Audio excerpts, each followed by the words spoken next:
leads us into our next question, and that is the explaining the process for creek bank repairs for emergency response projects. And Kevin, why don't you talk to us a little bit about that and give us your thoughts?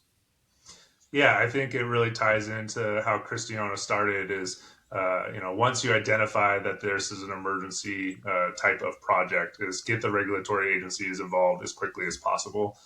There are mechanisms within the regulations to get the repair completed as quickly as possible rather than waiting on specific permits that can take quite a bit of regulatory review time, and making sure everything is designed accordingly.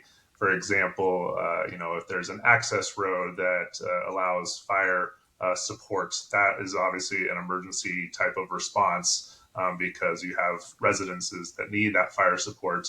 And if the road is eroded away on a creek bank, that's something that needs to be repaired quickly, and you can't take as much of the time to do that. Now, that doesn't mean that you get to just go off the rails and do whatever you want.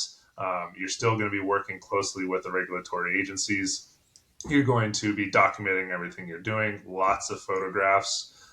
You're going to design something that is going to be either a temporary replacement that's going to stabilize the creek bank, or it's going to be something that's a little bit more permanent. But once that is completed, and I think I might be jumping ahead of myself here a little bit, Michael, but once that is completed, you are going to have ongoing monitoring at that site to ensure that the mitigation measures that you implemented are taking effect, and they're holding for the life of the project, so that there's no further fallout on your repair.